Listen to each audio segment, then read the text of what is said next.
जय हिंद बच्चों, कैसे हो? बढ़िया सब बच्चों। मैं डीके ठाकुर स्वागत करता हूं आपको आपका प्यारा सा चैनल ठाकुर मैथमेटिक्स पे। बच्चों, आज लोग डिटर्मिनेंट को फिर से आगे बढ़ाने वाले हैं। और अभी तक आप पढ़े हैं डिटर्मिनेंट के जो प्रॉपर्टीज, उसमें 6 प्रॉपर्टीज कर चुके हो। आज जो हम लोग पढ़ेंगे वो 7वां प्रॉपर्टीज होगा। और 7वां प्रॉपर्टीज में एग्जाम्पल्स भी करेंगे। ये प्रॉपर्टीज बहुत ही इंपॉर्टेंट है। और जो बच्चे पीछे के प्रॉपर्टी नहीं पढ़ा है, फिलहाल उनसे अनुरोध है, रिक्वेस्ट है कि भाई उनको देख लो। ऐसे ये तो समझ में आ ही जाएगा, लेकिन उनको देख लो, क्योंकि डिटर्मिनेंट के जो प्रॉपर्टीज है बहुत ज्यादा इंपॉर्टेंट है, खास करके वाले सेक्शंस के लिए और इंडिया वाले सेक्शंस के लिए। कोड में भी प्रॉपर्टी पूछा जाता है। तो चलिए स्टार्ट करें आज का प्रॉपर्टी। आज का प्रॉपर्टी मतलब, आज का प्रॉपर्टी कहने का मतलब हुआ कि आज का प्रॉपर्टी मतलब नहीं, ये नहीं कि आज नया प्रॉपर्टी नहीं। आज का प्रॉपर्टी मतलब आज जो प्रॉपर्टी पढ़ेंगे हम लोग वो होगा प्रॉपर्टीज नंबर 7। यस बच्चों, कौन सा होगा? Properties number 7। प्रॉपर्टी 7। और ये 7 प्रॉपर्टी तुम्हें क्या सिखाना चाहता है? ये जो 7 प्रॉपर्टीज है ना बाबू, ये 7 नंबर प्रॉपर्टी क्या सिखाना चाहता है उसको समझिए। इनका कहना यह है कि जैसे आप फैक्टर थ्योरम पढ़े थे, याद है ना? फैक्टर थ्योरम याद है? Just like this is a factor theorem also, because इसमें भी है बच्चों, हम लोग वही करते हैं कि कोई वैल्यू को डालते हैं जो डिटर्मिनेंट का फंक्शन होता है, और उसमें जाते ही वो वेरिएबल्स का वैल्यू पूरे डिटर्मिनेंट्स को जीरो करवा देता है। तो इस स्थिति में, इस सिचुएशन में, वो जो वैल्यू है एक्स का, वो बन जाता है उसका रूट्स। और यही 7वां प्रॉपर्टी बनता है। यानी if if D if determinant D if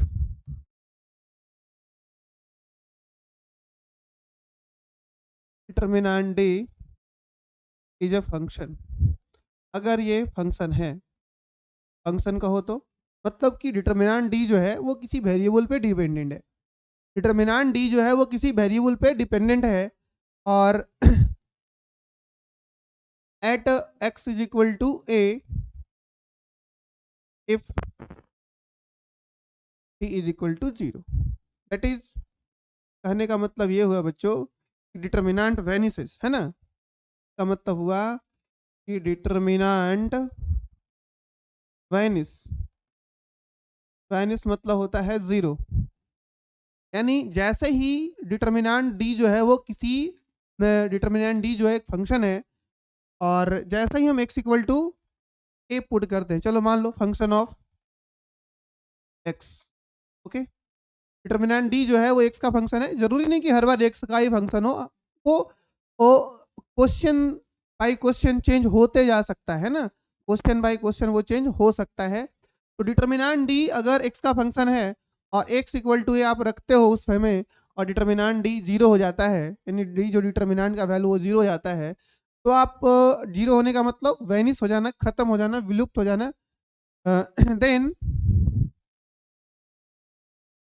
x minus a is a factor of x minus a is a factor of the determinant,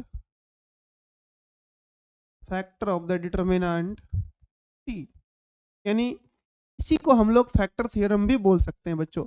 एकदम सिंपल है कि कह रहा है क्या कि कोई वैल्यू रखते ही डिटर्मिनेंट अगर वेनिस हो जाए तो वो वैल्यू उसका रूट्स कहलाएगा। और x माइनस ए उस रूट वो x माइनस ए उस डिटर्मिनेंट का फैक्टर कहलाएगा। एग्जाम्पल बहुत सिंपल है।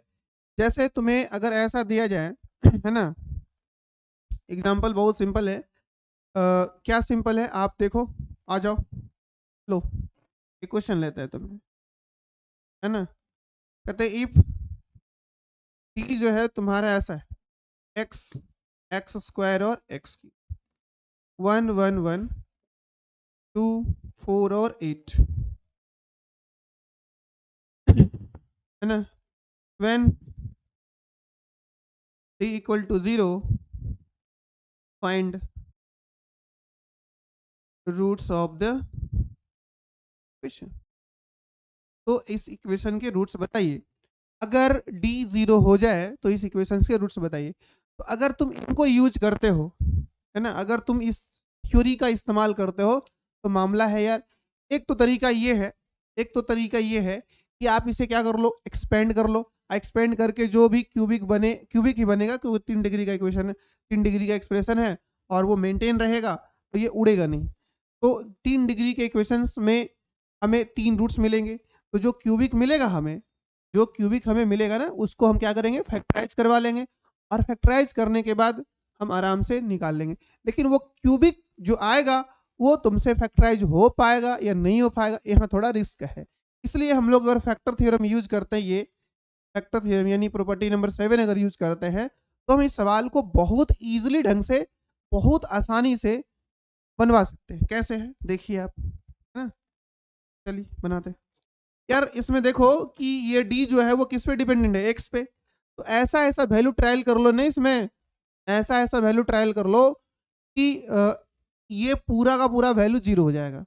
तो पीछे तुम पढ़े हो कि दो रो अगर, दो हॉरिजॉन्टल लाइन या दो वर्टिकल लाइन अगर सेम हो जाता है कम से कम एटलीस्ट, तो डिटर्मिनेंट का मान 0 हो जाएगा। तो बच्चा अगर हम इसमें पुट कर दे, सबसे पहले तो x बराबर 1 पुट कर दो यार।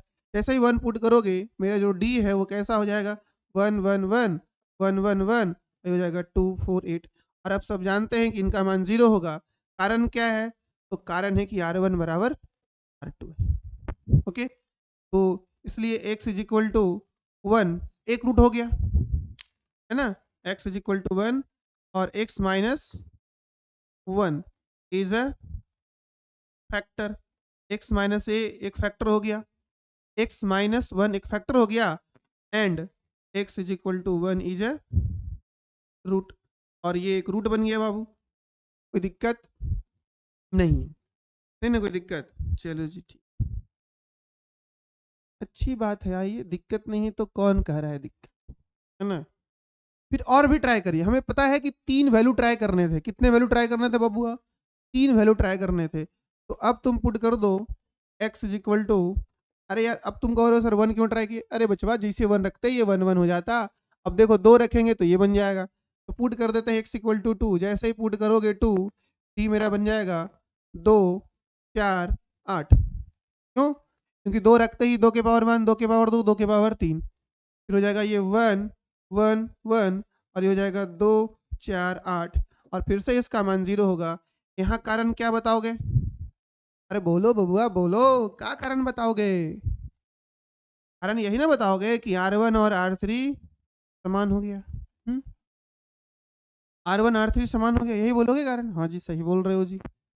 चलो, तो हम यहाँ से ये भी कह सकते हैं, यहाँ से हम ये कह सकते हैं x minus 2 is a factor. क्योंकि यही ना कर रहा है property, and x is equal to 2 is a root. ये इसका रूट हो गया और x माइनस 2 इसका फैक्टर हो गया। हाँ जी ठीक है, आगे बढ़ो, आगे बढ़ो आगे। एक और वैल्यू ट्राई कर ले, क्योंकि हमें 3 वैल्यू ट्राई करनी थी। कौन सा, x is equal to 0 try कर लो, x is equal to 0 try कर लो। कि 3 डिग्री से ज़्यादा हमें 3 बार से ज़्यादा ट्राई करने नहीं है। तो x इज इक्वल टू चलो जी आ जाओ। जैसे 0 ट्राई करोगे d तुम्हारा हो जाएगा 0 0 0 और 1 1 1, यहाँ हो जाएगा 2 4 8। इन सबका वैल्यू 0 होगा। कारण क्या है, क्योंकि इसका, इसके R1 के सारे मेंबर्स 0 हो गए ना बाबू, R1 के सारे मेंबर्स 0 हो गए। आप जानते हैं कि अगर किसी रो का या किसी कॉलम का सारा एलिमेंट 0 हो जाए तो डिटर्मिनेंट 0 हो जाएगा। इसलिए हम ये कह सकते हैं कि x minus 0, x minus 0 is a root, और इज अ फैक्टर, है ना। ये जो है ये फैक्टर है, and x is equal to 0 is a root, और ये इसका रूट बन गया। तो आपको अब बताइएगा थोड़ा सा, है ना।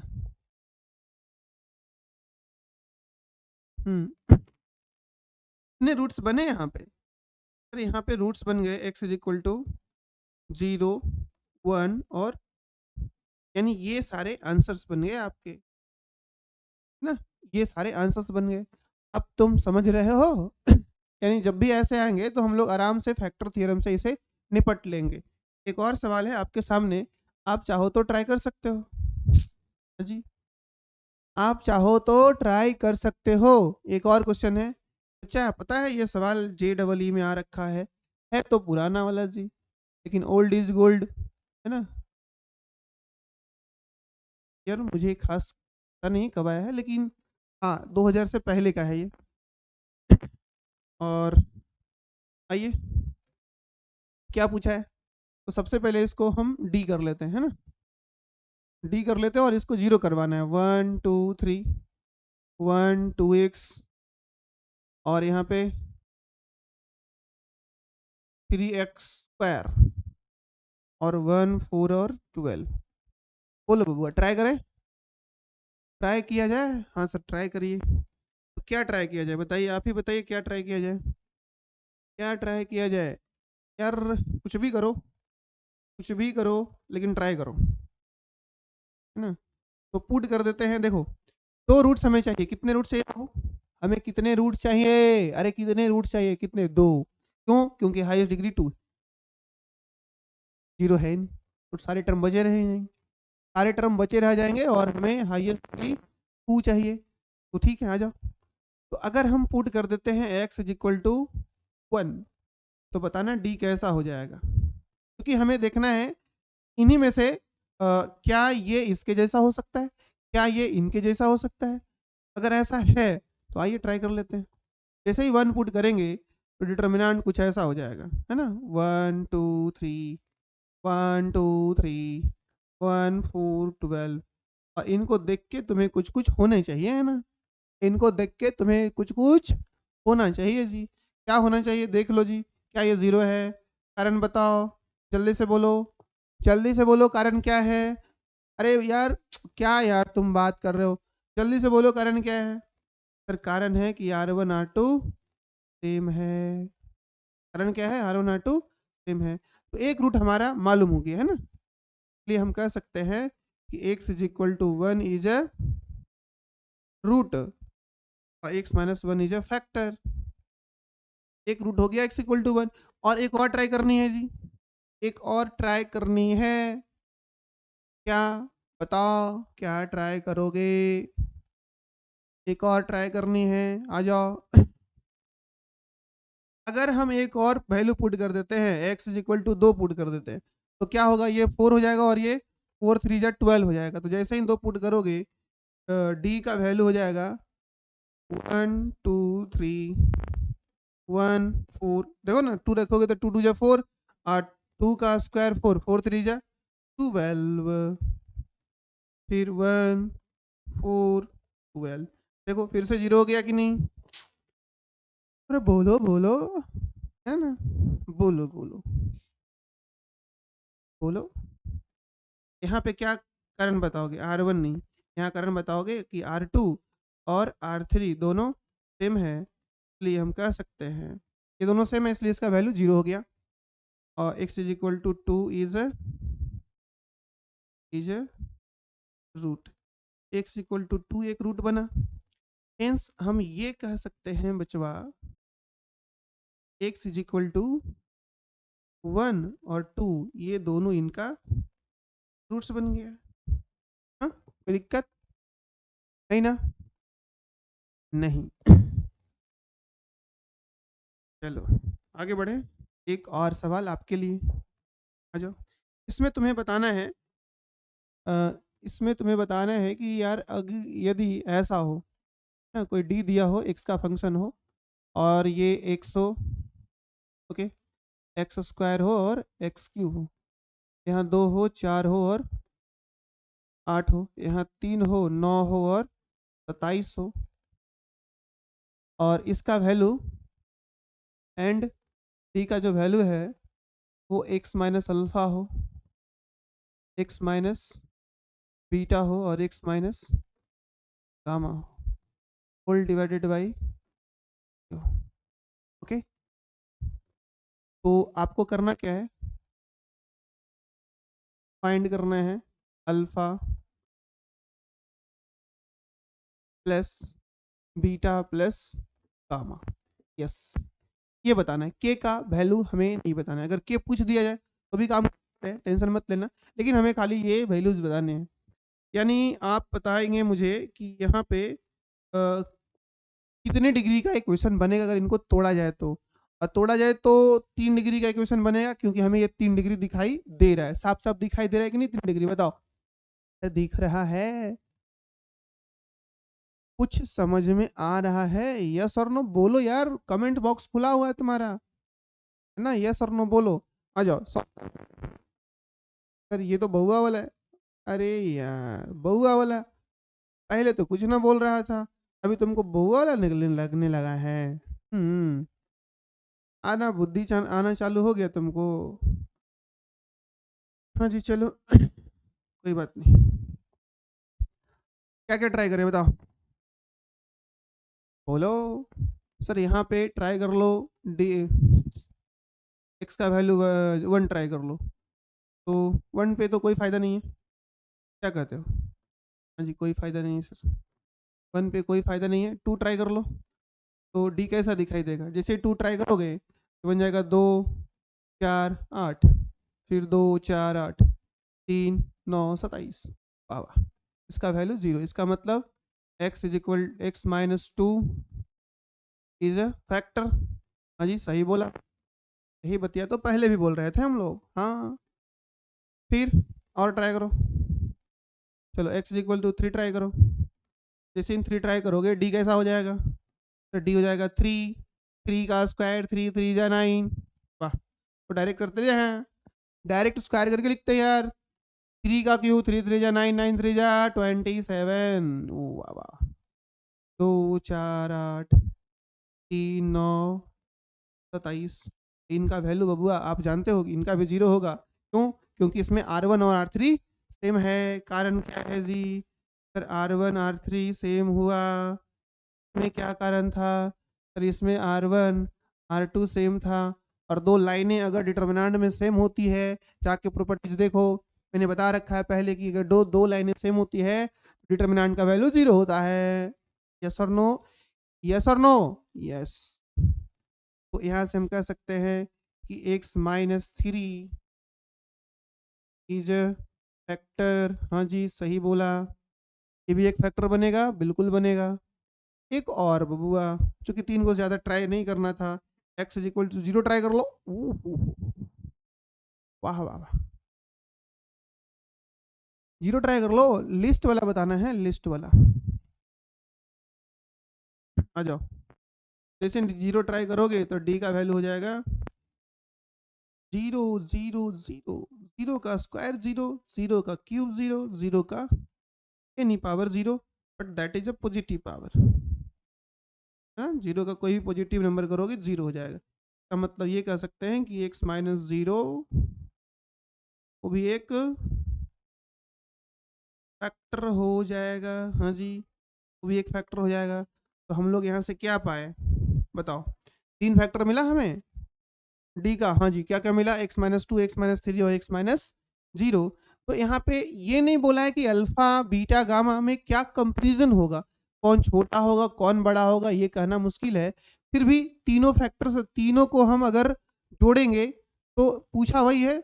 और अगर वो अल्फा बीटा गामा पूछता तो हम अल्फा का मान 2 या 0, बीटा का मान 2, गामा का मान 3 ऐसा नहीं बता पाते, क्योंकि कंपेरिजन हम नहीं कर सकते। यहाँ पे छोटा वाला को माने बड़ा वाला को माने। अगर ये क्वेश्चन हमें ये मेंशन कर देता ना, अगर ये सवाल मेंशन कर देता कि यार जो सबसे छोटा वाला है अल्फा है, उसके बाद बीटा बड़ा है, उसके बाद गामा बड़ा है, तो बात अलग है। तब तो फिर इन हिसाब से जब ऐसा हो जाता, अल्फा छोटा हो बीटा से, बीटा छोटा हो गामा से, तो अल्फा का वैल्यू 0 हुआ, बीटा का वैल्यू 2 हुआ, और गामा का वैल्यू 3 हुआ।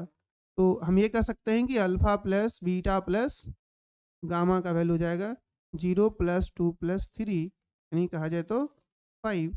और ये हमारा आंसर। कोई दिक्कत है यहाँ तक? नो जी कोई दिक्कत नहीं। ओके, आशा करते हैं समझ में आ रहा होगा आप लोगों को। जी जी।